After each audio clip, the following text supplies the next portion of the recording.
Praise the Lord. லூக்கா 2ஆம் அதிகாரம் 1 முதல் 14 வரையுள்ள வசனங்கள். அந்நாட்களில் உலகமெங்கும் குடிமதிப்பு எழுதப்பட வேண்டுமென்று அகுஸ்துராயனால் கட்டளை பிறந்தது. சீரியா நாட்டிலே சிரேனியு என்பவன் தேசாதிபதியாய் இருந்தபோது இந்த முதலாம் குடிமதிப்பு உண்டாயிற்று. அந்தபடி குடிமதிப்பு எழுதப்படும்படிக்கு எல்லாரும் தங்கள் தங்கள் ஊர்களுக்கு போனார்கள்.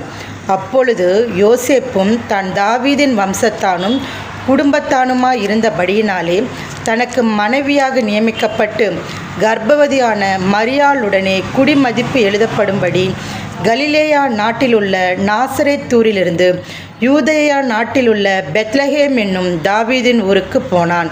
அவ்விடத்திலே அவர்கள் இருக்கையில் அவளுக்கு பிரசவ காலம் நேரிட்டது. அவள் தன் முதற்பேறான குமாரனை பெற்று சத்திரத்திலே அவர்களுக்கு இடம் இல்லாதிருந்தபடியினால் பிள்ளையை துணிகளில் சுற்றி முன்னணியில் கிடத்தினாள். அப்பொழுது அந்த நாட்டிலே மேய்ப்பர்கள் வயல்வெளியில் தங்கி ராத்திரியிலே தங்கள் மந்தையை காத்து கொண்டிருந்தார்கள். அவ்வேளையில் கர்த்தருடைய தூதன் அவர்களிடத்தில் வந்து நின்றான். கர்த்தருடைய மகிமை அவர்களை சுற்றிலும் பிரகாசித்தது. அவர்கள் மிகவும் பயந்தார்கள். தேவதூதன் அவர்களை நோக்கி, பயப்படாதிருங்கள், இதோ எல்லா ஜனத்துக்கும் மிகுந்த சந்தோஷத்தை உண்டாக்கும் நற்செய்தியை உங்களுக்கு அறிவிக்கிறேன். இன்று கர்த்தராகிய கிறிஸ்து என்னும் இரட்சகர் உங்களுக்கு தாவீதின் ஊரிலே பிறந்திருக்கிறார். பிள்ளையை துணிகளில் சுற்றி முன்னணியில் கிடைத்திருக்க காண்பீர்கள்.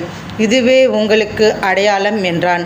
அந்த க்ஷணமே பரம சேனையின் திரள் அந்த தூதனுடனே தோன்றி, உன்னதத்தில் இருக்கிற தேவனுக்கு மகிமையும் பூமியிலே சமாதானமும் மனுஷர் மேல் பிரியமும் உண்டாவதாக என்று சொல்லி தேவனை துதித்தார்கள்.